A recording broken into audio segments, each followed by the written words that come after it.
Oi pessoal, aqui é o Alexandre Dias do Instituto Piano Brasileiro e hoje eu tenho o prazer de ter ao meu lado a professora Moema Craveiro Campos, que é pianista, autora de livros, compositora, arranjadora, etc.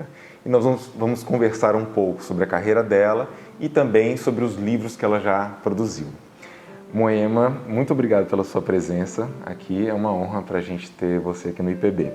Honra é minha. Pelo seguinte, porque eu acho que esse trabalho que você está fazendo é uma raridade e uma necessidade mundial, viu? Não estou falando de Brasil, Brasília, da música. Imagina se o mundo inteiro fizesse isso, gravasse, guardasse a memória e nós, depois disso, pudéssemos aproveitar. Então, parabéns mesmo. Muito obrigado, Moema.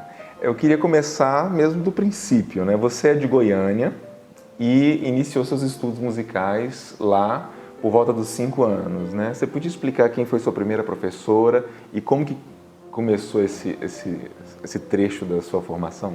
Olha, eu vou um pouquinho mais atrás. O meu avô, que eu não conheci, foi o criador daquela banda de Lusiânia, uma das mais antigas do estado de Goiás.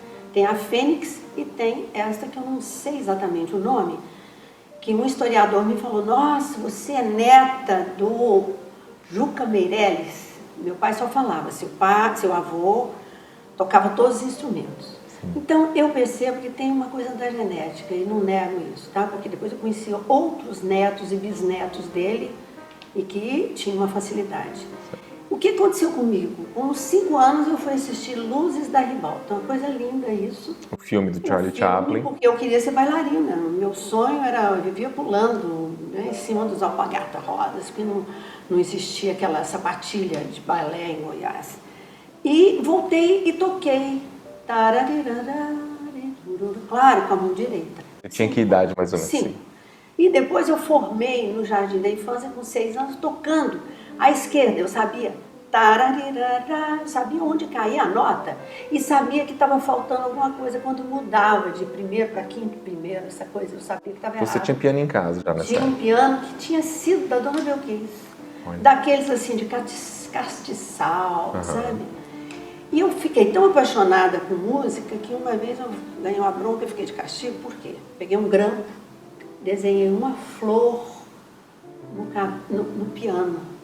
E a minha mãe ficou bravésima. Então eu fiquei de castigo, apanhei aquela coisa. Ela mandou tirar aquela pintura que tinha e foi quando os castiçais saíram. E esse piano existe ainda, na casa da minha irmã, lá em Goiânia. Então era essa paixão e meu pai, quando viu aquilo, acostumado com a banda e vendo, né, ele falou: essa menina precisa estudar. E me colocaram com a Dona Tânia. O nome dela é Maria Luísa Póvoa, mas o apelido é Tânia. Tânia Cruz, casada com um médico. E eu fui estudar, não sabia ler, aprendi a ler música com cores. Dó, era dó e do dedo, então é vermelhinho. Ré é o remo, então era laranja. Mi é o olho do gato. E assim eu fui estudando, mas eu tinha um amor pela música, uma lembrança de música. Eu acredito em reencarnação por causa disso. Harmonia, eu acordava de manhã, tinha uns 7 anos, eu ficava deitada, aquelas orquestras passavam e eu entendia o que estava acontecendo ali harmonicamente. Por isso que eu adorei o Luiz Essa, que era muito por aí, sem regra, depois a gente fala dele. Então aí eu fui, não existia conservatório, a gente estudava particular, até que eles criaram o primeiro conservatório de Goiânia. Sou de lá, hein? E depois a foi criado pela Dona Belquis. Olha, Dona Belquis, Dona Fifia e Dona Tânia. Né? Essas 3 pessoas foram as grandes guerreiras que eu tiro o chapéu e faço minha reverência. E Belquis Carneiro de Mendonça, né? Belquis Carneiro de Mendonça. A Fifia, por coincidência, era amicíssima da minha mãe, quando jovem, em Goiás Velho, que o nome dela é Maria Luci. Sobrenome, Maria Luci de Alencastro Veiga, aquela família poderosa de ouvido, tocava tudo de ouvido. E a outra era a Dona Tânia. Essas 3 foram as grandes batalhadoras que chegaram a colocar o conservatório dentro da universidade. E você estudou com ela até que idade, mais ou menos? A Tânia? Sim. A dona Tânia foi até entrar dentro daquela organização do conservatório, que eu já devia ter uns 7 anos, uma coisa assim. E a Fifia me bloqueou, porque um dia ela foi substituir a dona Dalva, foi quem eu fiquei com ela por muito tempo, Dalva Pires, uma portuguesa, filha de portuguesa. As histórias são ótimas, né? E a Fifia foi substituir e colocou um livro na minha frente. Naquela época era o seguinte, fazia esse absurdo com todo aluno. Tocava-se junto. Você está tocando e o professor tocando à direita. Agora, quem tem bom ouvido, não olha para a partitura, olha para a mão. Tem um bom ouvido, tocou 2 vezes, já decorou. A Fifia me coloca um livro na frente, toca. Era a minha lição. Eu falei, dona Fifia, mas só não vai tocar? Era pequenininha. Aí ela, não, toca. E agora, que eu não sabia tocar? Aí... Você estava pegando de ouvido. Aí o que ela faz? Ela começa a tocar comigo, a Fifia sempre tocou de ouvido tudo. Aí ela viu como é que era o meu aprendizado auditivo. E ela foi para a porta do conservatório, assim, na entrada da sala, e virou, gente, a Moema não sabe ler. Só que aquilo para ela era uma maravilha, porque a maioria do povo do conservatório lê e não escuta nada, não toca nada de ouvido. E a gente acaba sendo uma pessoa mal falada, má falada, mal falada, ou aquela invejada. 2 posições. E eu fiquei traumatizada com leitura por muitos anos, muitos anos. Eu ia lá na escola de música como professor, eu me oferecia. Vocês estão precisando de correpetidor? Porque eu estou precisando de aprender a ler. Você professora. Vê a delicadeza que um professor tem que ter ao se expressar com o aluno, né? Mas ela estava elogiando sim, e na minha cabeça representou outra coisa. Eu já pude falar isso para ela. E que lindo que é a vida, porque esta situação me marcou de maneira que eu passei a estudar por que tem gente que tem facilidade para leitura.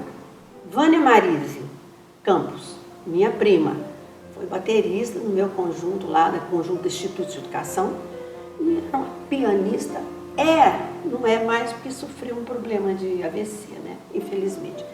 Mas eu nunca vi nada igual a Vânia Marise para uma leitura. Ela grande correpetidora. E outra, criadora desses grandes cantores daqui, porque ela sempre foi suporte para as orquestras, para as óperas, para tudo. Sim. Ela é uma facilidade enorme da leitura. E outras pessoas, facilidade enorme para tirar de ouvido. E daí, isso sempre me fez pensar, o que é que faz com que uma pessoa desenvolva só um lado, só o outro? E eu acho que todo aluno tem que desenvolver tudo. Né? E como a gente tinha aula de percepção, aula de solfejo, aula de tudo, eu inventava exercício enquanto eu tomava banho. Sol, Fá, Mi, Fá, Sol, Sol, Sol, Sol, Fá, Fá, Fá, Sol, Fá, Mi. Dó, Mi, Sol. Depois, se eu começar em Ré, Dó, Si, Lá, Si, Dó, Ré, Sol, Si, Ré, Si, isso é Kodai. O dia que eu contei para o Ian Guest que eu fazia isso, ele falou, menina, você fazia isso. Eu brincava de música, de improvisar com a minha irmã, botava papel no dedão e eu inventava. E a gente tinha espaço para isso. A dona Belkis botou 5 pianos uma vez para tocar. Taram, pam, pam, taram, pam, pam, todo mundo tocando junto. Eu aprendi aquela música de ouvido, aí minha irmã ficava regendo e eu tocando as músicas. Então a gente tinha, não existia internet, não existia televisão. Eu sou de antes da piscina, da televisão, aprendi a nadar dentro de rio. Então, existia um espaço para fazer isso. Assim começou e depois veio o conservatório. Pois é, rotina. Aí no conservatório você pôde entrar em contato com outros grandes professores, né? Por exemplo, o Arnaldo Estrela e o Camargo Guarnieri, né? Você podia falar um pouco dessa fase? Olha, não só esse, tinha o Plias também, que de vez em quando... Ah, também é para Goiânia? Ia. A dona Belkis tinha uma cabeça, uma projeção, parecia uma Cecília Conde. Cecília Conde é meio assim também, viu? Sabia olhar lá na frente. Cecília Conde, que faleceu esse ano, inclusive. Que faleceu esse ano, que é uma pessoa queridíssima no meu coração, viu?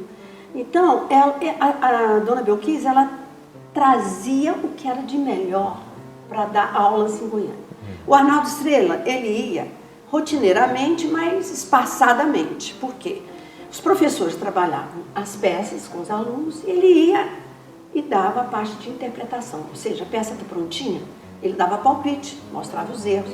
E uma coisa mais superficial. Só um parênteses aqui, para quem não sabe quem é Arnaldo Estrela. Quem acompanha o PB sabe já quem é Arnaldo Estrela, né? Que eu sempre estou falando dele. Mas para quem não sabe, Arnaldo Estrela foi um dos maiores pianistas brasileiros e do mundo, né? Então, ele tocava desde concerto Tchaikovsky, Brahms e muita música brasileira. Né? E era bravo, cara fechada, sério. O Estrela não era assim, igual o Guarnieri. O Guarnieri já era um bonachão. Contava a história da vida dele, que ele trabalhava numa loja de partituras. Sim. E que, como não tinha ninguém na loja, ele ficava improvisando. Por isso que ele tem tanto improviso, tanta coisa. Porque ele pegava aquilo, depois chegava em casa e escrevia. Tinha uma leitura de botar qualquer um. Claro, ele ficava lendo o dia inteiro. O que você estudava com o Guarnieri? Olha, o Guarnieri, ele já era num esquema de ir e voltar, mas muito mais assíduo. E como no final do meu curso, por exemplo, formando, e olha que eu era estudiosa, hein? Eu só passava em primeiro lugar. Estudava. Aqueles estudos de Chopin, Liszt, que era um sufoco, por uma mão tocou dessa, um sufoco, né? E a gente tinha que fazer. Então, tínhamos que fazer prática de orquestra. Não tinha orquestra. Quem era a minha orquestra? Camargo Guarnieri fazia o meu segundo piano. Essa foi uma das aulas que eu tive. Já tinha até a primeira filha. Eu chegava com a mãozinha toda estragada de tanto lavar fralda, porque na época era lavando, não tinha fralda descartável. E ele era todo paciente comigo. Eu falava, olha, tô com um bebê e não sei o que, tudo. Ele era uma figura. Mas a gente teve aula rotineira também de análise. A melhor análise que eu já tive. E o que vocês analisavam, você se lembra? Bach, meu filho. Analisávamos fugas de Bach. Só que, pensam vocês que ele dava as regrinhas? Não. Ele botava a fuga, tocava, fazia todo mundo perceber pelo ouvido. Tudo isso estava me preparando para chegar no Luiz Essa, me dá a impressão. Dona Fifia, depois Guarnieri. Eu tive uma excelente professora de piano, Wanda Fleury Amorim, que já faleceu também. Lá em Goiânia. Lá em Goiânia. E ela era excelente professora de harmonia e de análise. Mas o Guarnieri, ele dava o que eu chamo de que é música. Música tem que soar. Música tem que fazer a pessoa sentir a música dentro. Senão você está ensinando matemática, decodificação, sabe? Digitação, não é isso, né? Claro. Por isso essa pesquisa da minha dissertação de mestrado, que foi como chegar no trabalho da expressão, que é a coisa mais difícil. É para isso que a gente vai... É isso que eu ia te perguntar em seguida. Você, de Goiânia, você foi... na verdade, primeiro para Brasília, né? Eu me casei e vim para Brasília e fiquei terminando o curso, com barrigão deste tamanho da primeira filha, tendo aula em Goiânia, foi quando eu me formei, tudo certinho. Aí eu fiquei aqui, foi na segunda filha que eu entrei como aluna especial na UNB. Aí é o rebu da minha vida. Olha, gente, a vida é muito interessante, porque, pelo menos a minha viu? Porque eu presto atenção. Ela tem um roteiro pra gente. E eu sou uma pessoa estudiosa da gnose. Então, vai ficando tudo mais fácil, porque eu sempre fui espiritualista. A música sempre foi uma coisa, primeiro, espiritual para mim. E essa coisa eu vejo assim, eu fui conduzida, não foi... Luiz Essa conheci em Goiânia, quando eu tinha 15 anos, época dos festivais. O ganhador do arranjo de Elis Regina foi Luiz Essa. Apesar, o arrastão, o arranjo, apesar de ser tocado pelo Grupo de São Paulo, o arranjo é do Luiz Essa. Eu confirmei isso com Fernanda Kinderé. E eu escutava ele ali, nos vinis da vida, onde foi um grande rebu, né, por causa do conjunto Garotas e Ritmo. E a gente tinha que acompanhar aquele movimento maravilhoso. Aproveitando que você mencionou esse conjunto, esse era um conjunto de música popular que você participava, né? Olha, é um conjunto criado pela mãe da Vânia Marise, que era professora de Instituto de Educação. Professora de História, excelente, ganhou uma bateria. Nós mulheres fazendo normal em Goiânia, eu pelo menos achei que era outra coisa. Ela foi de sala em sala. Pessoal, quem souber música, me procure, porque nós vamos fazer o primeiro ensaio, porque nós ganhamos a bateria. Eu pensei, bateria de cozinha, porque a gente só queria casar, né? É outra coisa. Vamos estudar piano, porque eu sinto falta da música, mas eu tô doidinha, era para casar, né? Enfim, quando eu fui ver, era a bateria. Bateria. E quem que foi tocar bateria? Vânia Marise, que era filha dela, estudava com Dona Belquis desde criança. Tinha um ouvido maravilhoso, mas não tocava de ouvido. Tudo lendo. E depois a Vânia conseguiu, viu? Aprendeu até harmonização, ela aprendeu cifra, aprendeu tudo. E você tocava o que nesse conjunto? Eu cheguei com a clarineta, porque eu era clarinetista da orquestra feminina, uma coisa fantástica, do maestro Jean Dulier. Esse maestro era um francês. Ai, tem até umas histórias que ele namorava uma pianista que tocava no Hotel Bandeirantes. Tudo bem. Ele inventou de fazer uma orquestra de mulheres do conservatório. Só que era todo mundo pianista, porque a pianolatria de Goiânia era das grandes, viu? E o pessoal saía do piano para tocar trompete, trompa, trombone, clarineta, oboé, mas não sei o quê. Estava faltando clarineta. E eles emprestavam a clarineta para a gente. E meu pai, empolgadíssimo, minha filha, seu avô era clarinetista, vai tocar clarineta. Fui para a orquestra, mas eu morria de nojo do rapaz, do nosso maestro. Por quê? Para quem conhece clarineta, para a afinação da clarineta, você tem que apertar todos. Eu não dava conta, eu tinha 15 anos, mãozinha hoje desse tamanho, imagina com 15, que eu fui crescer, mas foi depois dos 17. Chegava o maestro, gente, ele babava em cima daquilo e passava a clarineta para mim. Eu juntava todo o meu bom senso. Eu não podia esfregar assim na frente dele. Sacudia, fazia alguma coisa e tinha que babar em cima. Então, eu fiquei ali só por, acho que foi um ano que eu fiquei naquela clarineta. Mas, no conjunto, eu fui tocar clarineta, porque já existia uma pianista, já existia baterista, eu também não tinha interesse nenhum em tocar outras coisas, né?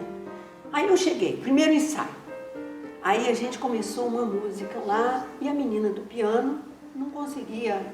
Aí eu falei, você dá licença? Deixa eu só mostrar aqui, vamos, quem sabe é isso aqui. Com todo cuidado, porque pianista, ó, pega aí. O negócio é feio. Não é só pianista não, né? É o ego que pega, né? Aí o que acontece? Eu sentei no piano e nunca mais saí. E com esse conjunto a gente viajou vários estados do Brasil, porque o Sesc encantou. Eram umas mocinhas lindas. E a gente ganhou o primeiro festival, foi até uma composição minha, Chuva em Tempo de Amar. Aquela época romântica, né? E começou a Revolução também. Então a gente viajou pelo Sesc, o Sesc pagava as viagens pra gente. Pelo interior de Goiânia, mas depois para outros estados Belo também. Horizonte, a gente rodou. E televisão, eu sei todas as técnicas da antiga televisão. Sim. Como eu te falei, nosso cenário é uma árvore murcha caindo em cima da cabeça. Porque a Globo, quando começou lá, era assim, a gente começou com uma, depois tinha mais duas, né? E aí, eu vivia naquela televisão. Então, tocando nos jantares do Rotary, do Lions, e a gente ganhava só comida, porque era um conjunto do Instituto de Educação. E a Vânia Marise, gênia, além de ler à primeira vista, qualquer grade assim, ó, e saber mudar tudo, ainda tocava bateria. Aí quando você veio para Brasília, então, como você falou, você foi aluna na UNB também, né? E podia falar dos professores que você teve aqui? O UNB, para começar, eu cheguei formada em piano, primeiro lugar. Tocava para dedéu aqueles estudos que a gente me passava. O que você tocava nessa época de repertório de piano? Ai, você já viu o que é um programa de último ano de piano? As sonatas de Beethoven são poucas as que a gente não tocava, né? Eu gostava muito das da última fase dele, que era a que eu estava tocando. Mas estudo Chopin a gente tocava uns 2 por semestre Estudo de Liszt, que era um desespero para mim. Por Muito isso difícil. que eu amei Linda Bustani, porque eu falei, Linda, se você tivesse feito isso comigo quando eu tinha 15, 16, eu ia estudar primeiro, metade do tempo que eu gastei no piano e feliz. Porque Bom, era muito sofrido, depois a gente chega na Linda. nós vamos chegar na Linda. Então, aqui na UNB... Na UNB. Então eu cheguei formada em piano, tocava, e o Paulo Afonso me viu tocando, ele já gostou, ficou de olho. Mas na primeira época, assim, do início, era proibido ter um acorde perfeito maior, porque a UNB naquela época era rasga-papel, era tchá. E muito interessante, porque a gente tinha que estar equalizado com o tempo, porque a música era tonal, a música era dodecafônica. Então a gente teve a oportunidade de estudar com Terraça, que era a Oficina Básica de Música. Emílio Terraza. Emílio Terraza, que era uma sala enorme, cheia de instrumentos aos pedaços, né? Porque era tudo meio velho. O piano, por exemplo, era só a carcaça de um piano de cauda pregado na parede. Ou seja, não tem tecla para tocar. Você toca dentro das cordas. E mais um balangana para todo lado, e valia tudo. Valia até cortador de ovo. Maria Helena Costa, grande compositora nossa daqui de Brasília, foi bom ter falado nela, que eu não estava lembrando. Ela levou uma vez um cortador de ovo e a gente amplificando aquilo, era sonoridade. A coisa era pesquisa sonora, Pierre Schaeffer. E depois você foi aluna também do Conrado Silva, né? Sim, lá na UNB, naquela época, era uma coisa bem interessante, porque eles queriam trazer tudo que era novidade. Para mim, alguma coisa já não era tão novidade, porque a Dona Belkis já tinha levado para Goiânia, em festivais, Ernest Widmer, que trabalhava com pesquisas de sons também, o Lindenberg Cardoso, e botava a gente para improvisar com tudo, né? Copo d'água e apitos e aquela coisa toda. Então a gente já tinha mais ou menos uma noção dessa desestruturação de uma música tradicional. Mas isso chocava a cabeça da gente, porque Goiânia tinha e tem até hoje um trabalho muito forte, né? E bem apreciado, graças a Deus, porque a gente aprendeu mesmo ali, né? Mas quando eu cheguei na UNB, eu fechei piano, porque ali era proibido um acorde perfeito maior, né? E na tonalidade nem pensar, então não teve jeito. E eu, já formada em piano, eu falei, isso aqui não tem mesmo, eu acho que é melhor eu jogar fora tudo que eu fiz. Mas eu continuava fazendo minhas músicas populares, que eu sempre gostei, né? Mas tive a experiência da oficina básica de música com o Terraça, Emílio Terraça, e com Conrado Silva. Ele era um compositor que nos fazia ouvir e nos fazia trabalhar a estruturação musical. E isso ajuda muito um professor de música. Para mim foi uma sorte. Por exemplo, a gente tinha uma aula que era noturna, que ele ia para uma sala onde vários instrumentos e valia tudo também, né? Tipo, eu falei assim numa caixinha de fósforo porque também valia. Só que era assim, cada um tem que encontrar 7 sons diferentes. E depois que a gente encontrava esses 7 sons diferentes, tinha que fazer música com eles. Em cada instrumento. Eu peguei, se eu escolhi uma tampa de panela, eu tenho que descobrir 7 sons ali, depois eu tenho que me expressar, porque ele estava trabalhando o quê? Uma das coisas bem difíceis para se trabalhar, que é a expressão musical. Eu tinha que colocar uma ideia musical com aqueles sons que eu escolhi, estruturando aquilo. Então não era muito simples. Chegava a escrever partitura também? Grafismo, né? Grafismo, sim. E depois que a gente fazia individual, aí a gente tentava dialogar com os outros. Quer dizer, mostrando a origem de uma estruturação musical. Sim.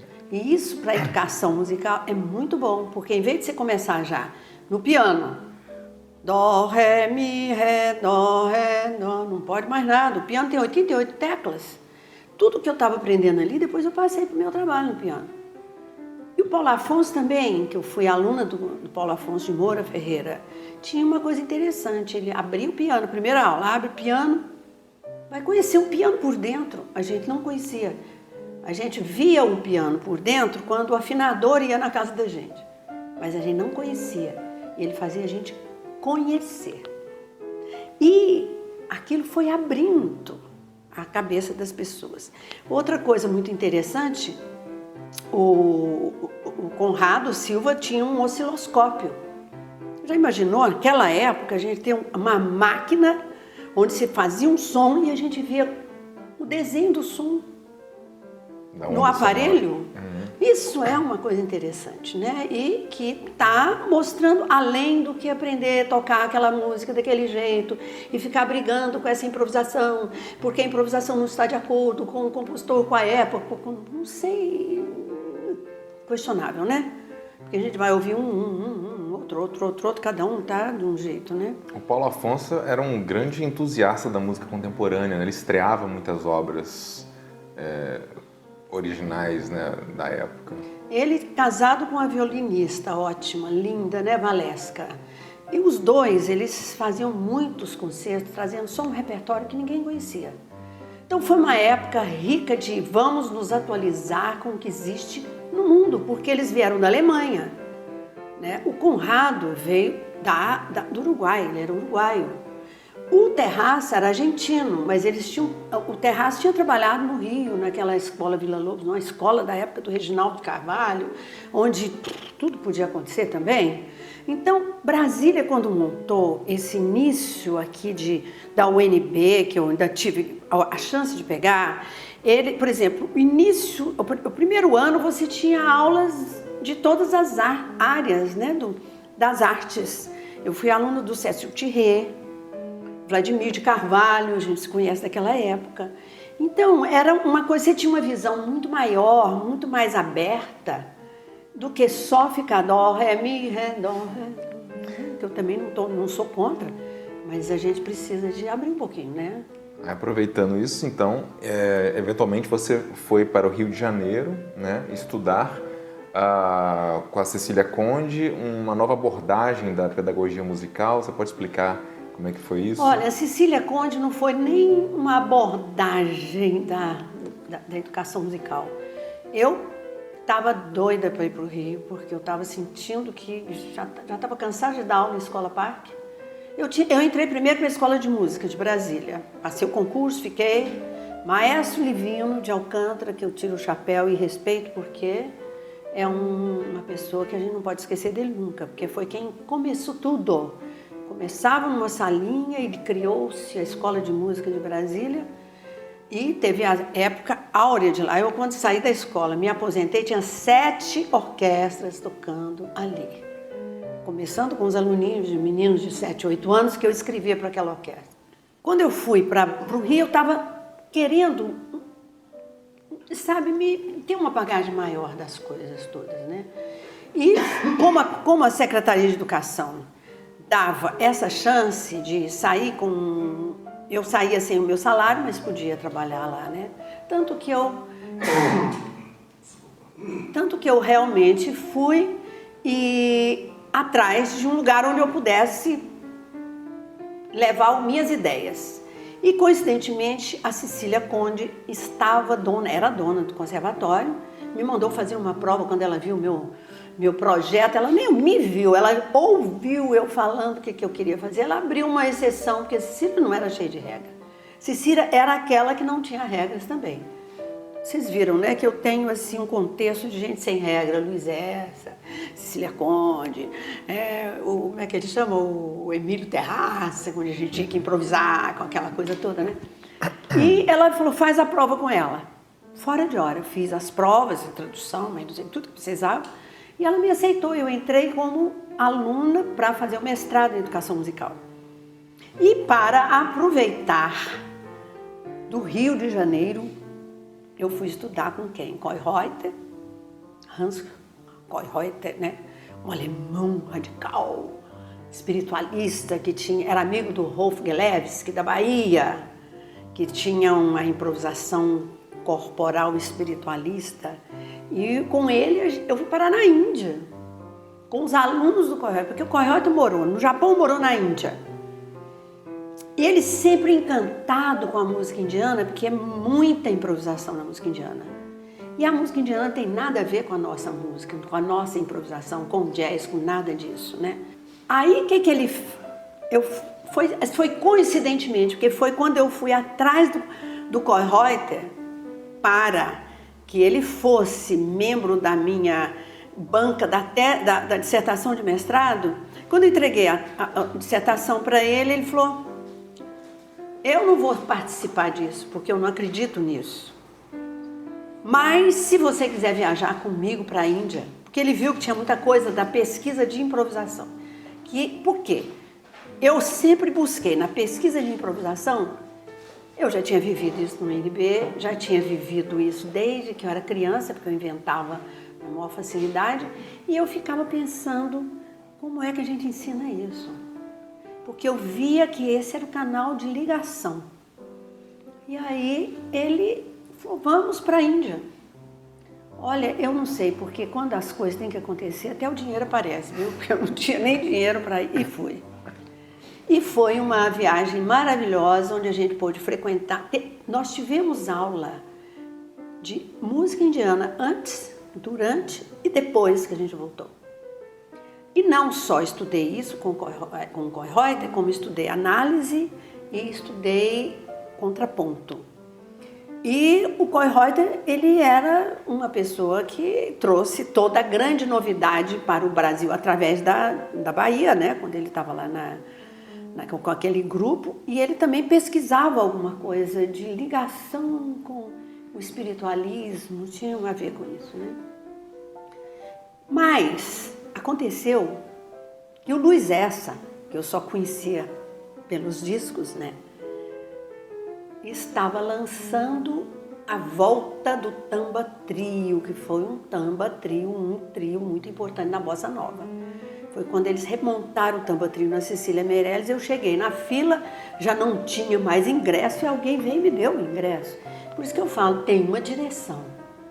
E aí eu fui assistir, ó, encantada com o Tamba Trio, porque era a música brasileira, com os arranjos do Luiz, né? Era uma barulheira só, né? O Luiz solto na vida. Ele sempre falava: quando uma nota bateu a nota aqui, está desafinado, meio tom para cima, meio tom para baixo, ela vai resolver e vai ficar até mais bonito. Então não tinha esse negócio de regrinha certinha, dos mixolídeos, dos lídeos, dos dóricos, etc. Não. Isso aí ele odiava, tá no livro lá, até com palavrão ele odiava. A gente vai chegar na parte do Luiz Essa, né? Mas eu queria que você combinasse aqui nesse livro aqui.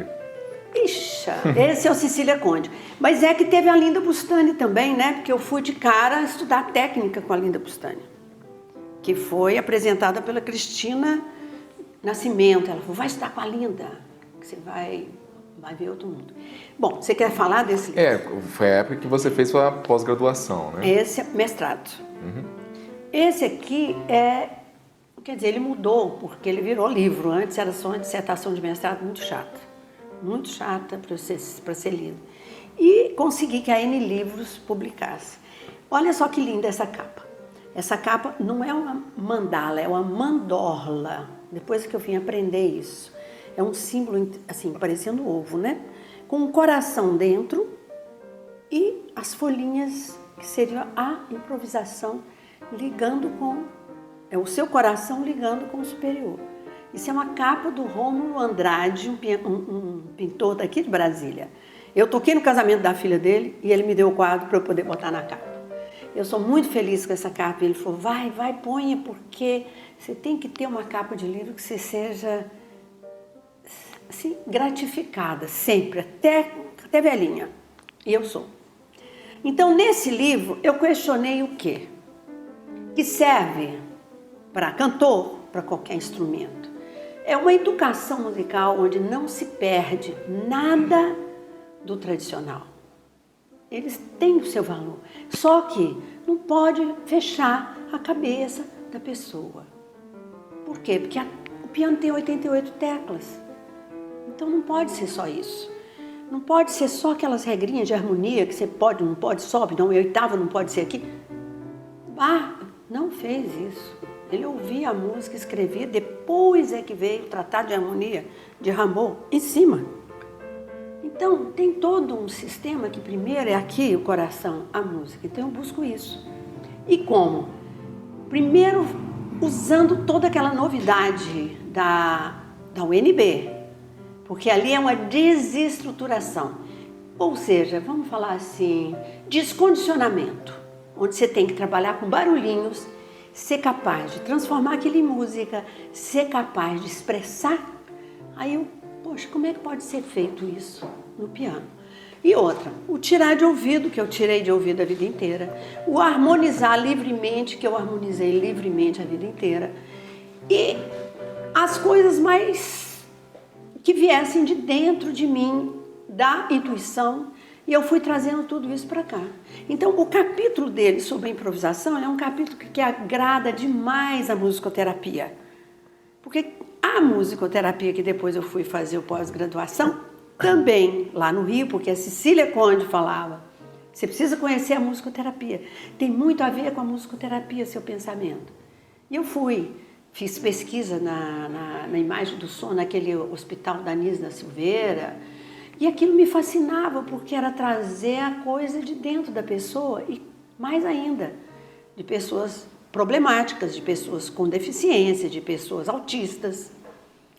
E sempre usando a música como uma linguagem de expressão. Então, a musicoterapia, um dia foi lindo, eu estava num avião indo para Uruguai, para um encontro de musicoterapia, encontro Renato São Paulo, é um musicoterapeuta, Renato, esqueci o segundo nome dele. Ele falou, você é a Moema? Aquela daquele livro? Aquele livro me salva nas aulas. Então, isso é que me gratifica.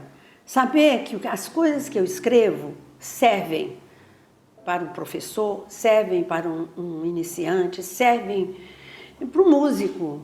A pessoa que fez a correção desse livro, ela chegou eufórica. Moema, eu compus uma música para o meu namorado, depois que eu li o seu livro corrigindo, para poder ir para a editora. E que tipo de conclusão assim você coloca no livro? Que tipo de direcionamento você propõe nesse novo paradigma da... Esse novo paradigma ensina tudo que é o tradicional, mas ensina também a tirar de ouvido, ensina também a harmonizar, ensina a improvisar livremente.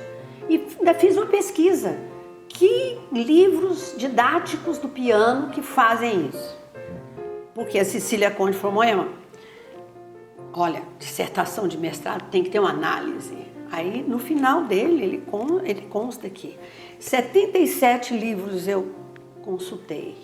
E eu tive uma felicidade que eu vou deixar registrada aqui.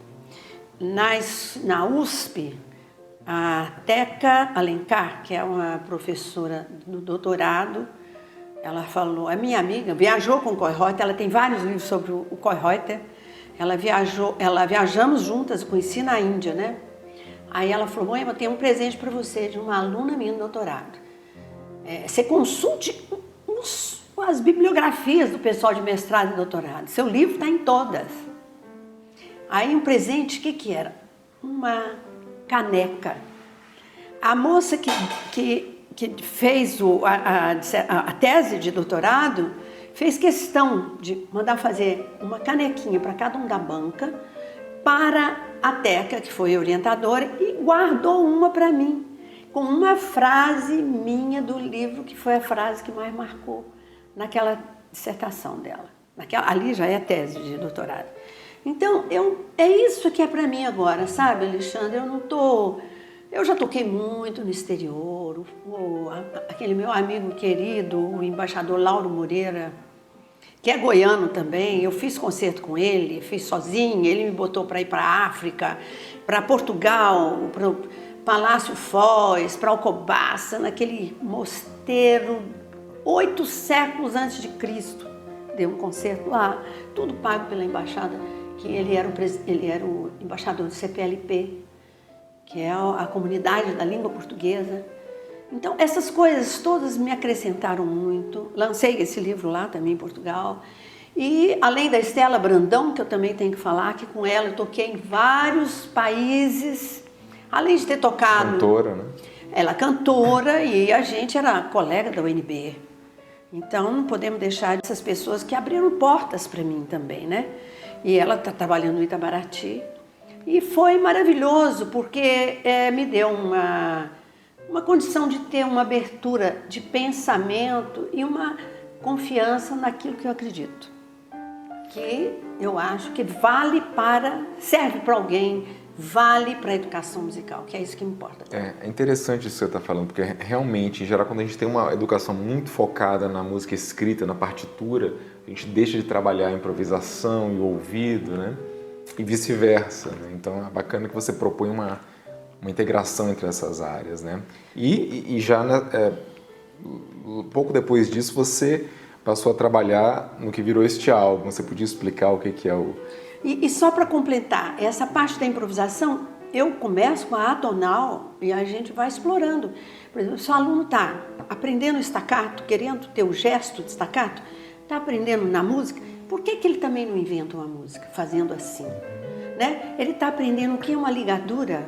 Como é que é uma ligadura entre duas notas, que a primeira você segura e a segunda você faz mais leve? Então agora inventa usando isso. Ele vai ficar despreocupado da escrita, porque ele vai estar inventando.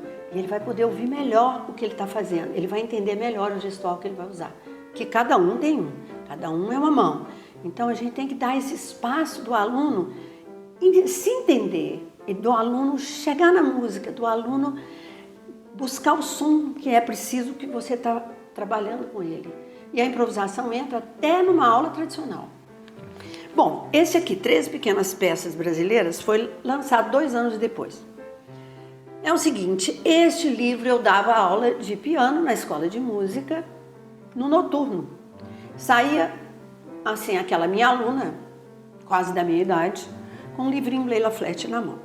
E não sei se lá muito entusiasmada. Depois os alunos, durante o dia, esse programa chato. Aí eu falei, gente, eu entendo, porque eu acho que nós brasileiros temos uma música dentro da gente, a gente escuta muita música. E estava naquela época daquela, era uma novela que tinha uma música do Dominguinhos. Uhum. Aí eu falei, eu vou experimentar, vou fazer um baião. Vamos ver se um aluninho estava desanimado, o menino era musical, mas achando tudo chato. Aí eu escrevi. E ele se interessou. Depois eu tive a oportunidade de lançar esse livro e ser homenageada na escola de música. Ele foi, que não era mais aluninho, quase 2 metros, lindo a carinha dele, mas era ele mesmo. Aí ele falou lá no dia, ele falou, olha, a única música que eu queria tocar eram as músicas da Moema, aquilo me interessava, contando a história. E tínhamos a Esli Barbosa, que professora da... como é que chama, gente? A escrita ortografia não, tem um outro nome o curso dela. O pessoal aprender a escrever música. Então esse livro é todinho... Musicografia. Musicografia, exatamente.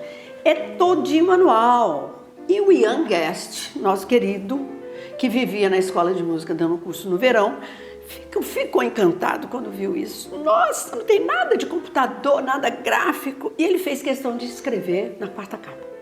E adorou as partituras, né? Que são pequenas partituras, assim, só 2 páginas.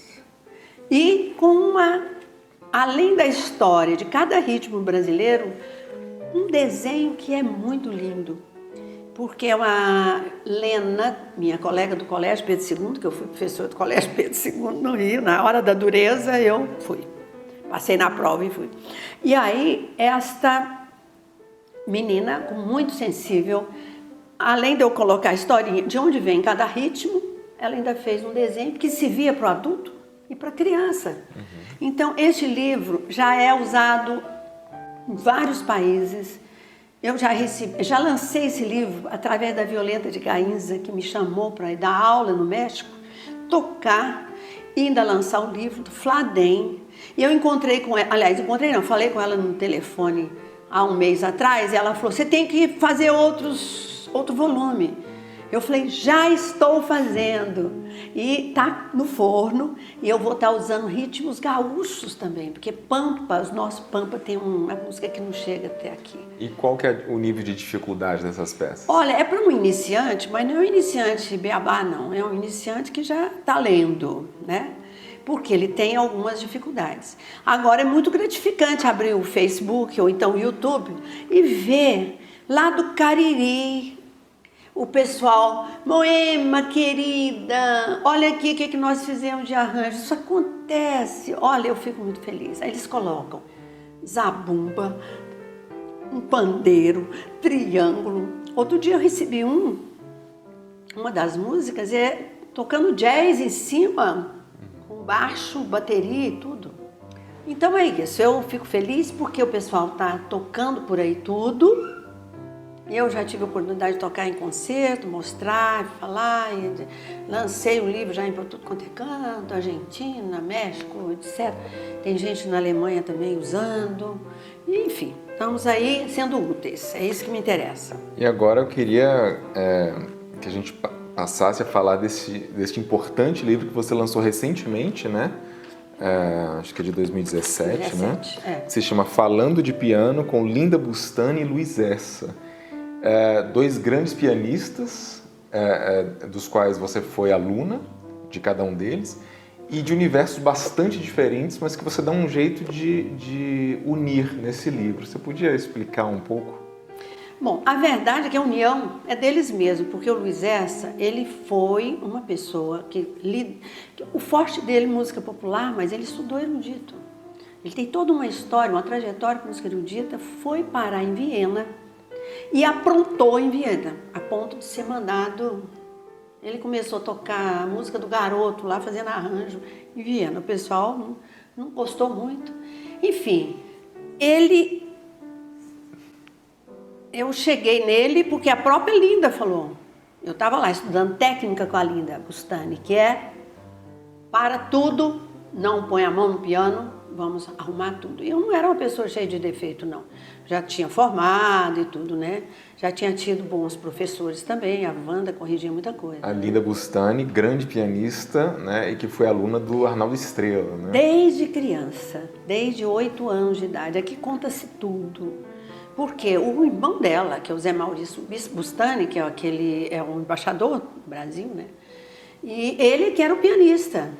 Tanto que depois eles deram um concerto juntos em Bagdá, lá nas Arábias.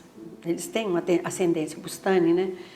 E ela virou uma grande amiga. Somos irmãs, a verdade é essa, né? Confidente. E foram muitos anos juntas também. Então, o Bustani, que era o aluno do Estrela, e a mãe, que via que a Linda tinha uma aptidão, levou, que ela estudava com uma outra professora. E tudo isso é contado por ela. E o Estrela falou, não pego criança, não sei o quê, e pegou a Linda. Então, ele fez com ela um trabalho que é só com ela.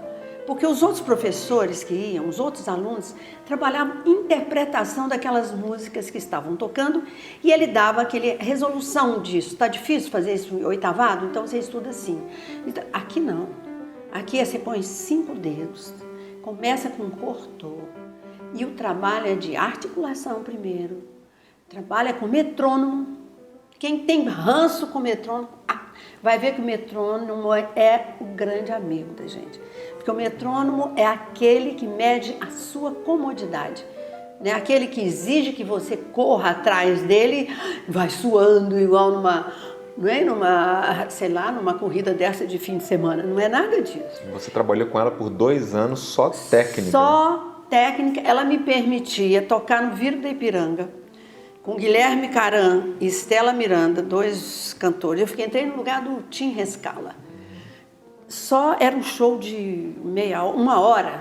Depois eu toquei com Falabella também, né? Porque teve uma apresentação do Falabella e foi a primeira vez que ele cantou, viu? Agora, ela só me deixava tocar ali porque eu precisava de ganhar dinheiro. O resto era só trabalho técnico. Mas eu fazia 6 horas de técnica por dia. E ela tem um terceiro passo na articulação que seria o descanso, né? É o seguinte, você primeiro tem que soltar a articulação. E isso é o trabalho articulado. Depois vem o trabalho de fundo de tecla. Quando você vai com o trabalho de fundo de tecla, para você, tem pianista que toca assim. Nenhum aluno dela toca assim. Porque você aprende a encaixar sua mão, você solta a articulação e tem essa saída que sobe o dedo, afunda e depois você tem que afrouxar. esse dedo. Por quê? Descansa sobre a tecla. Porque você não fica desse jeito. Você só gasta a energia daquele dedo. Então são 3 passos. Articula, toca e descansa. Articula, tudo toca. isso está explicado detalhadamente, porque ela tem um roteiro e você só vai para frente se sua mão já se acomodou tranquilamente. E ela falava, eu quando voltei do Rio, eu ficava na estudação. Ela falou, você não precisa disso. Eu falava mesmo? Ela, não, isso é pro resto da vida. E é verdade. Quando eu tenho que tocar aí alguma coisa mais pesada, tocar uma bossa nova, tocar minha sanfona, porque agora eu virei sanfoneira, o povo me contrata para tocar sanfona, estou adorando. Sanfona vem sem eu ter estudado, que eu ganhei com 8 aninhos, lá aquela antiga. Mas quando eu vou tocar assim, uma coisa mais simples, não tem. Agora, se eu quero tocar alguma coisa que vai me exigir um pouco, aí, sinceramente, basta 15 dias de um trabalho básico, que também ela propõe aqui, que depois você faz tudo, você tem um básico que é rápido, que você não vai gastar tanto tempo, para quem já fez 6 horas por dia, não sei quanto tempo, aquilo tudo está aqui, você se acomoda de tal maneira, você condiciona a sua mão para o certo. Agora, tem estudo de tudo, como trabalhar trinado, como trabalhar oitava, como trabalhar acorde, como trabalhar salto, mas tudo vem depois que a sua mão já começou super lenta e vai no mais rápido. Tudo mãos separadas, depois você junta as mãos, começa em cada um dos toques. E você aprende... passagem de polegar, então tem uma quantidade de exercício que você só vai fazer escala depois que você já está acomodada que dó, ré. E não tem esse negócio de articular não, porque quando você vai fazer rápido, você não tem tempo para articular. É o toque aderente. É o toque aderente, mas não é aqui. É aqui. Por quê? Porque você treinou e a sua mão já se condicionou. Primeiro ela estuda com o aluno só o toque articulado, depois que vão para o toque aderente. O toque articulado é para você soltar a articulação. E você sabe por que ela tinha que fazer isso mesmo? Aqueles alunos adiantados da Unirio trancavam e vinham estudar com ela, porque não estava dando conta do programa. Eu tive época do conservatório que eu estudei 4 de manhã, 4 de tarde e mais 2 horas à noite, porque eu tinha que parar às 10 da noite. Pensa você, 4 horas de manhã, 4 de tarde e 2 de noite, para dar conta daqueles estudos. Foi quando eu falei, Linda, eu quando morrer vou ter que fazer o busto da Linda em cima da minha lápide, porque você me deu segurança, você me deu um instrumental para trabalhar com o aluno, porque eu consigo corrigir qualquer defeito. Não sou eu, é isso aqui que corrige. E tudo começou com entrevistas que você foi fazendo com elas, foi gravando, né? Olha, começou mesmo foi com o Luizinho, né? Porque o Luizinho fazia aquilo que eu sempre acreditei. Nada de regra, vamos ouvir. Luizinho top, né? Que depois eu vou mostrar para vocês como é que ele começa. E tá tudo aqui também, inclusive com os exercícios de harmonia dele e harmonizações. A segunda parte do livro é Luiz Essa. É, o Luiz Essa. Mas começou a primeira parte, porque como é Linda e Luiz, botei a Linda primeiro. Começou com o Luiz. Tanto que antes dele morrer, eu ainda fiquei indo e voltando do Rio. Eu já tinha voltado, ainda estava gravando o Luiz. Foi depois disso que eu falei, gente, um livro só, Luiz, vai ser pouco. Vai ficar um livrinho fininho, não vai emplacar. Aí eu falei com a Linda, Linda, vamos gravar também você, tudo cassete. 28 anos, se eu não me engano, né? Eu pus aqui. Caramba, por quê? Gravação de cassete. Depois, aquilo parou, Luiz morreu, eu fiquei com uma parte. Caio Kinderé, que é o filho da Fernanda Kinderé, que era casada com ele. Ele me trouxe o material de outros alunos. Eu falei, eu quero ter todo o material para ver como que eu vou organizar. E depois a compilação de tudo isso. E depois, saindo uma fita cassete para escrita, é muito difícil. Uma fala para escrever em forma de livro Tem que adaptar o texto. Tanto que eu mostrei para a Fernanda Kinderé, eu estava vindo da África, eu passei Fernanda Kinderé, a esposa dele, né? Ela já tinha morrido. Eu fui lá na casa dela, o avião parava, eu estava vindo da África, parava no Ceará, né? Em Fortaleza. Ela me recebeu, eu falei, fica com isso aí, o que, que você acha? Ai, Moema, você tem que tirar o Luiz é muito doido, ele fala errado, e não sei o quê. E o Luiz fala muito palavrão, né? Então ele tem, por exemplo, acorde diminuto é a prostituta do piano, da música, da harmonia. Por quê? Porque vai com todas. Então, deu o acorde, já, ele resolve, ele faz cada exercício mais maluco. Então eu deixei um punhado de coisas e expliquei por que eu deixei, né? E a Linda aceitou fazer a gravação, foi ótimo. E quando eu estava pensando em como que eu vou trazer a voz deles, tudo, né? Vou fazer o CD, aí chega a Linda com a novidade, o QR Code, que eu vim saber pelo Alexandre agora que não precisa nem baixar mais o aplicativo do celular. Então você está lendo diálogos. Linda, eu pergunto, como é que foi isso? Ela conta a vida inteira. Tá? E aí, quando tocou não sei o quê, aí tem um xadrezinho, código de barra, você põe o seu celular em frente, você vê a Linda aqui. Tem 13 da Linda, 13 do Luiz. E isso contando a vida musical desses dois monstrengos, porque a Linda, ela ainda vem aqui, ela vai mostrar como é que é a mão dela. Tem músculos diferentes, tá? E o Luiz era uma coisa completamente diferente, mas um mundo musical, já abriu uma grade assim, ele escutava tudo, ele falava, você tem que treinar isso. Deitar numa cama, olhar uma partitura assim para orquestra, tem que escutar tudo. Mas vamos falar mais do Luiz Essa, Moema. Você disse que, você sempre fala que ele era um músico muito livre, né? Não se enquadrava em regras, etc. E você disse que não considera como músico de jazz. Você pode falar um pouco sobre isso? Olha, o músico, eu acho a música tão fantástica, né? Eu como musicoterapeuta, tudo é maravilhoso se sair uma expressão, né? Se a gente vai ver uma cultura daqui, outra cultura de lá, não tem como enquadrar, né? E o Luiz Essa, ele é da época de, primeiro, uma música erudita, que ele fez para valer. Segundo, entrou na Bossa Nova. Quando começou a Bossa Nova, o que a Bossa Nova tinha? Influência do jazz, inclusive uma das músicas que ele mais tocava, né? Influência do jazz. E eu tirando aquilo tudo de ouvido quando era mocinha, achava o máximo. Porque tinha umas coisas difíceis que não dava para entender. Por quê? Porque são as dissonâncias do jazz. Mas também, eu não chamo isso nem de samba jazz, nem de samba choro. Eu não chamo. Luiz Essa é diferenciado de tudo. No Rio de Janeiro, os eruditas, os pianistas eruditos tiram o chapéu para o Luiz, porque, primeiro, uma técnica fantástica. Segundo, que nem saber qual é. Aliás, eu acho que ele nem sabe que escala é essa, que modo é esse que está nesse acorde. Não era isso a dele. Eu escutei, entrei, porque ele fazia a gente estudar escala com dedilhado errado para a hora da improvisação não ter dedo atrapalhando. Fazia assim, faz um acorde que não tem nada a ver, blá, aquela coisa. Agora descobre como é que você pode frasear, porque ele era um eterno melódico. Então eu vejo uma diferença enorme das escolas de jazz, Berklee, essa coisa toda, que já começa mais fixado naquele sotaque.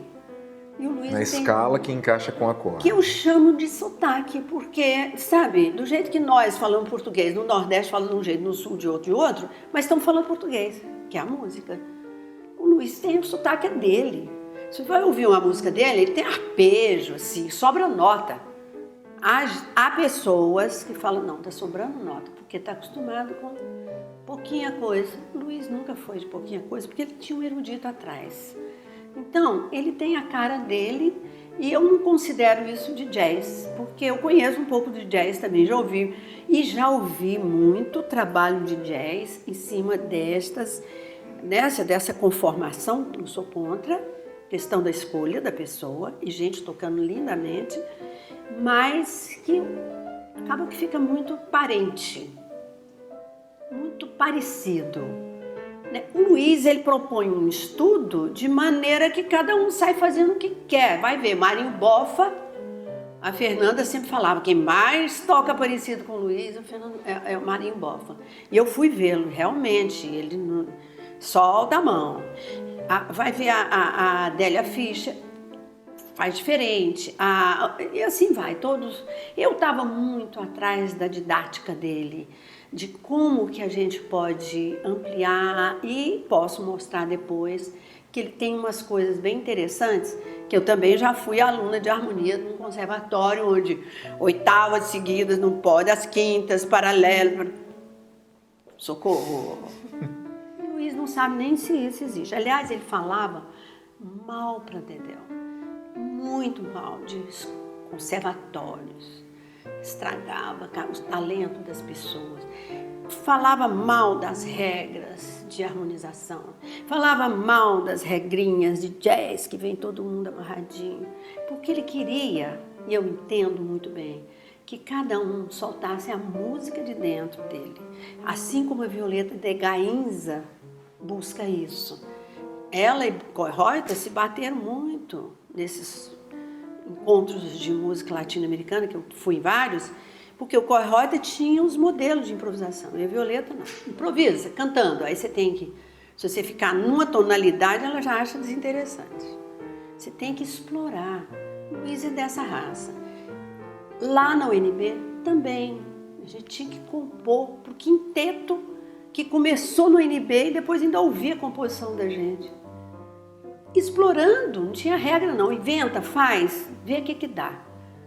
Eu acredito muito nisso porque é uma forma da gente pensar, pescar a música de dentro de cada um. E o desafinado, como é que você falou que ele reharmonizava? Olha, o Luizinho é o seguinte, eu burramente não escrevi o que ele fez com o desafinado. Foi burramente mesmo, porque eu falei, ô Luiz, me ensina a encontrar a minha música. Você vem com isso tudo aí para mim, me inibe. Então eu não escrevi, como eu já fiz muitas, como tem no livro, né, algumas harmonizações dele. O desafinado é que cada nota do desafinado, ele punha um acorde, claro que sem regra, porque o Luiz ele exigia que a gente pesquisasse as posições dos acordes em cadência. Primeiro ouvindo cada acorde quando invertido, né? Começava sempre com o acorde dominante. Depois ele ia com acorde menor com sétima, depois menor com sexta, tá tudo no livro para quem quiser entender e praticar. Agora, era sempre em forma de cadências, porque a cadência vai exigir de você para assim trabalhar qual é o melhor acorde que vai dar continuidade para aquela sua ideia harmônica. Sendo que a fundamental só no último acorde, para concluir. Porque ele falava que a fundamental brochava, porque ele era só palavrão o tempo todo, então brocha a música, se tem como. Depois eu vou mostrar no Asa Branca como é que a gente pode enriquecer, realmente, só com tríade. Ele colocava um acorde para cada nota da melodia. E nesse, ele então escolhia um acorde para cada nota da melodia e baseado no ouvido, não tinha essa regra. Porque vai para essa nota, tem que botar tal nota na coisa, não pode dobrar a quinta nem botar o oitavo, não tinha isso. É o ouvido que manda, e tanto que ele mandava a gente harmonizar uma mesma música 3 vezes diferente, de 3 maneiras diferentes. E o desafinado dele era tá, um acorde, tá, ti, tá, ti, tá, ti, tá, pam, pam, pam. Essa última era a mesma harmonia do Tom Jobim. A última, tan, tan, ti, ti, ti. Aí cada um era uma. Ele falava, olha como que eu preferi fazer. Porque ele era uma pessoa que tinha uma liberdade enorme. E não tinha nome para nada, não. Ninguém nem sabia nome. Nem ele sabia. Ixi, nem ele sabia. Maravilha, Moema. Então agora vamos ilustrar um pouco ao piano o que você Luiz aprendeu com o Luiz Essa, né? Por isso é que eu falo assim, o Luiz era fora de dimensão de jazz, fora de dimensão disso. Porque ele era um arranjador para tudo quanto era música popular.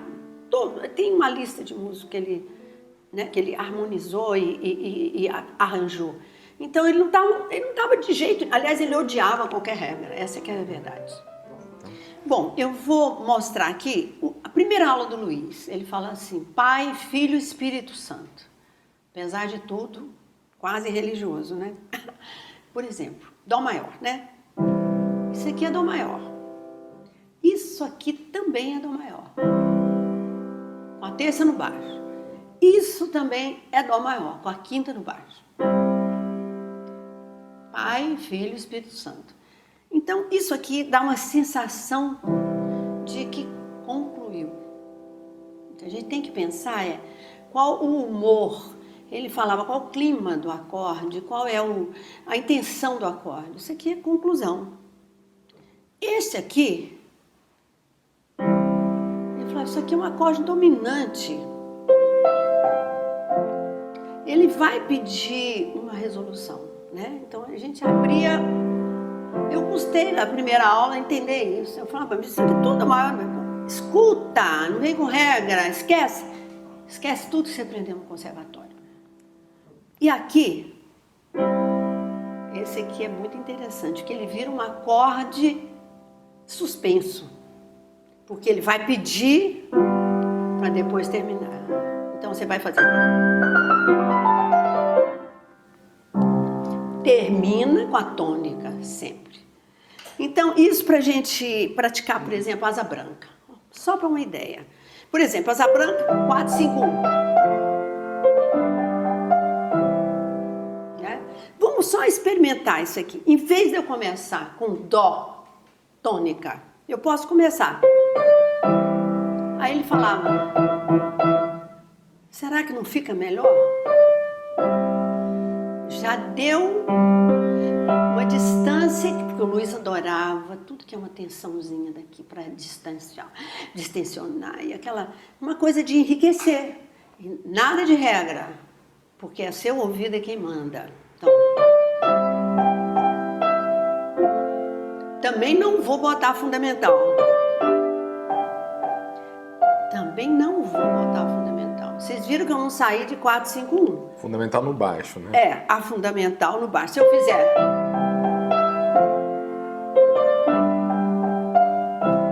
Tudo bem, se eu quiser, mas eu posso querer. Posso querer até umas coisas diferentes. Por exemplo, eu vou fazer aqui... Né? Isso aí todo mundo faz. Mas eu posso fazer mais diferente ainda. Interessante, para fazer o quê? O que vem depois disso? Eu não vou fazer o normal. Então, já não é 4, 5, 1. Aí eu vou escolher como? Por uma notinha que eu ponho e ver para onde que ela está me puxando. E também...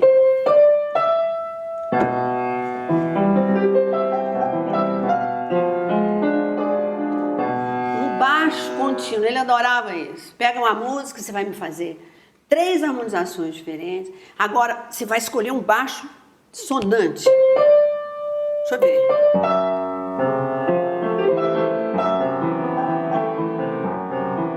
Tá esquisito, né? Então vai resolver, mas não vai sair do fastidio.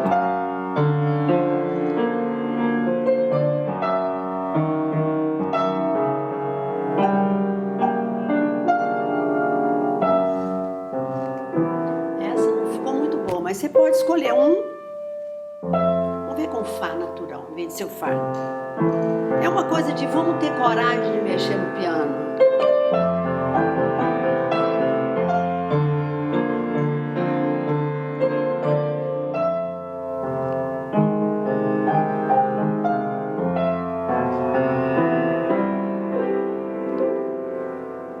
Então, ele mandava a gente brincar com a música, brincar e também improvisava comigo. Moema, senta do meu lado aí, vamos lá.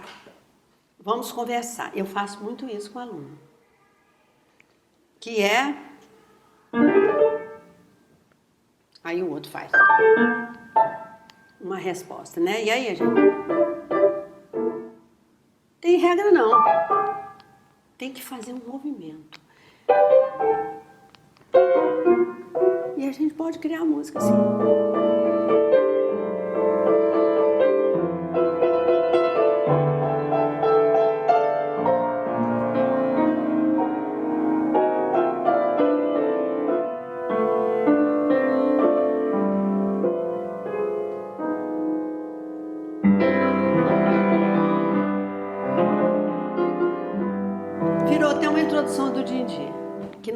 nosso assunto. Mas uma coisa muito incrível, porque lá na Índia, eu aprendi muito isso, e pelos livros indianos que eu li. É o primeiro som, você liga nele, que os sons começam.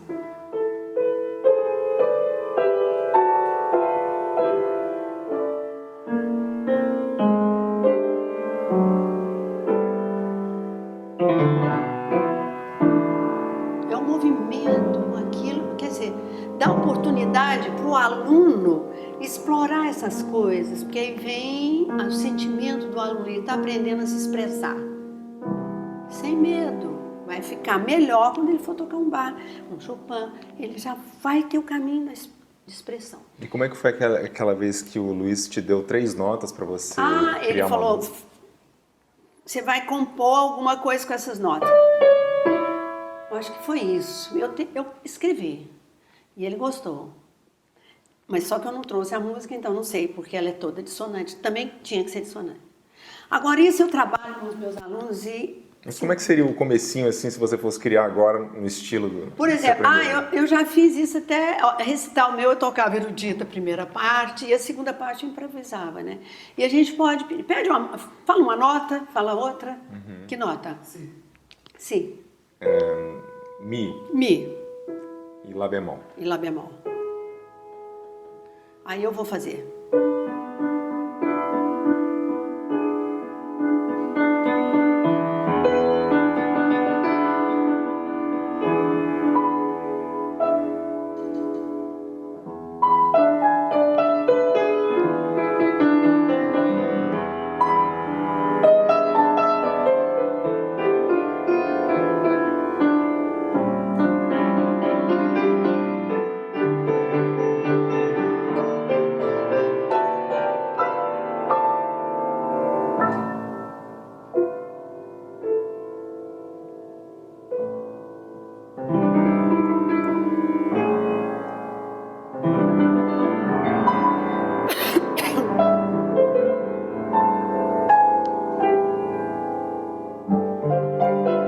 Posso entrar no tonal, mas posso sair do tonal.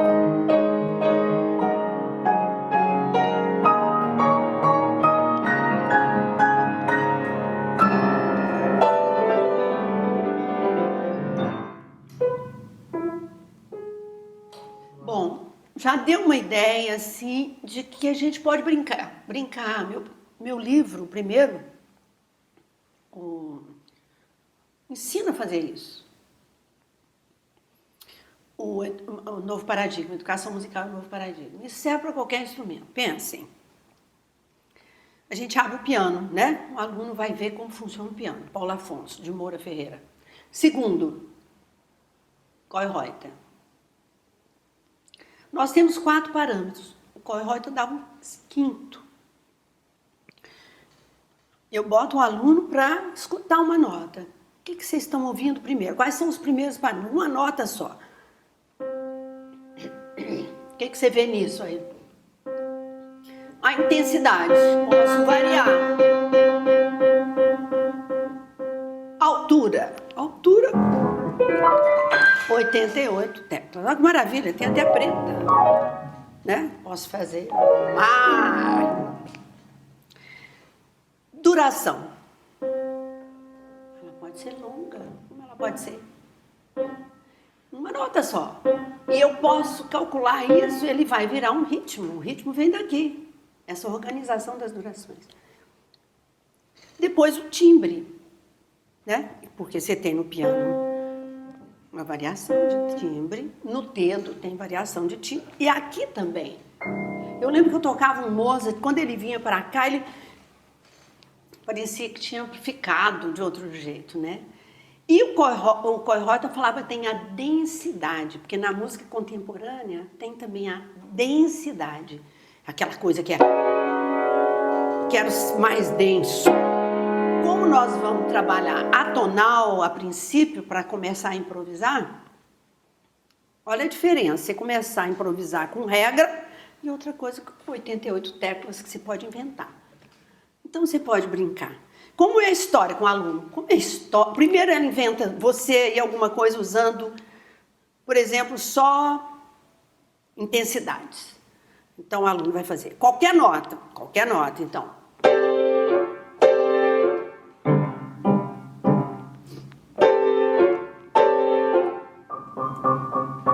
Estou trabalhando 2 intensidades.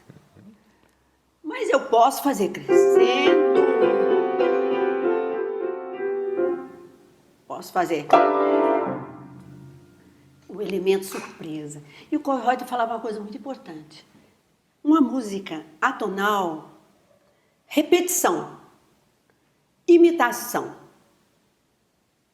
contraste, já arrumou uma linguagem. E é verdade, se você faz... Já estou criando uma música. Já estou variando. E o contraste? Se gostou, é o problema de cada um. E eu boto meus alunos para inventar e falo, e aí? Passou aqui na frente, falou que música feia, já atingiu o meu objetivo, porque ela tinha expressão. Se eu fizer sem acreditar, nada vai acontecer. Mas se eu fizer um absurdo,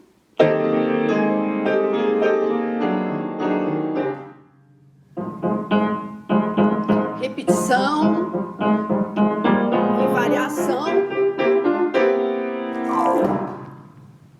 E de onde vem Stravinsky, essa coisa toda?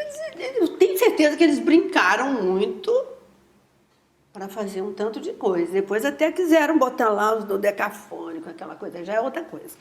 Mas isso, para uma educação musical, o mais importante, o que acontece?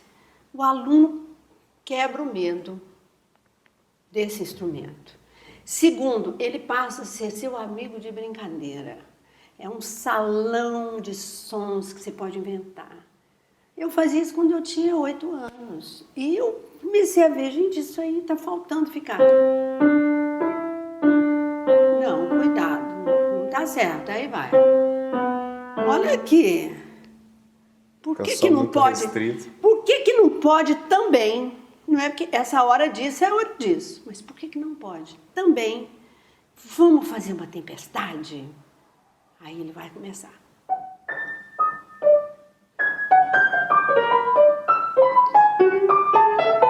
É a chuva. É o raio. É o trovão.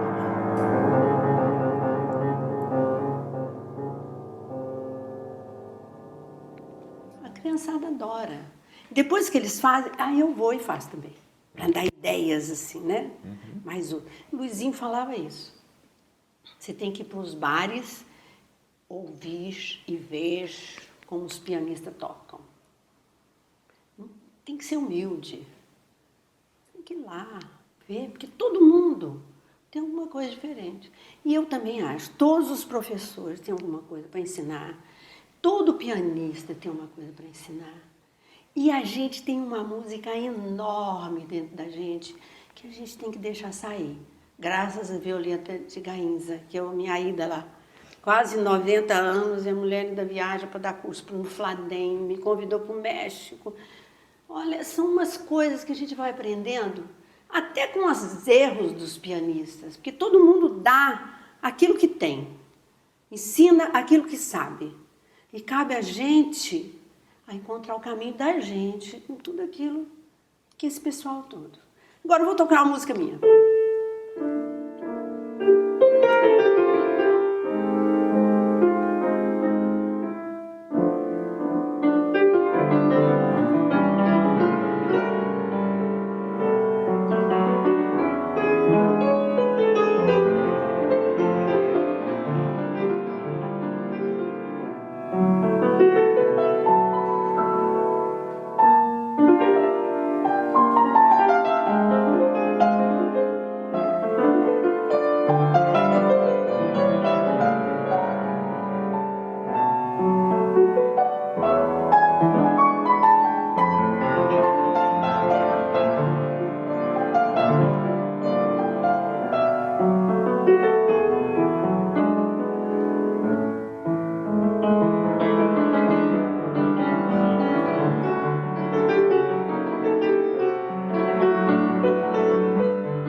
Essa Muito música obrigado. eu fiz quando eu estava no Rio, assim, sem os filhos, porque teve um aninho que os filhos vieram morar em Brasília.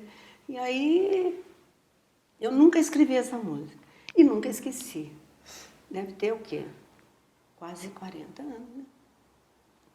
Então, obrigado, Moema, por mostrar tanto dessa sua riqueza que você aprendeu com tantos mestres, né? A gente vai deixar os links para quem quiser comprar os seus livros, né? Na Musimed, todos estão sendo vendidos, mas Multifoco, pelo site, e acredito que a N Livros também, se entrar no site, pode comprar direto, caso não tenha. Os outros, o 13 Pequenas Peças, eu estou na segunda edição, que é uma segunda edição minha, e já está quase acabando, eu devo repetir. A gente vai deixar o seu contato também para quem quiser entrar em contato diretamente. O que eu tenho dentro foram essas pessoas maravilhosas, durante esses anos todos, que já vão mais de 60, né? Não vou contar toda a idade. E que eu não posso deixar de contar para as pessoas, porque a música é uma riqueza, seja ela onde estiver, e a gente tem que distribuir. Muito obrigada. Maravilha, obrigado você e obrigado a todos que nos assistiram. Deixem seus comentários, suas curtidas e compartilhem o vídeo. Obrigado a todos, um grande abraço. Tchau.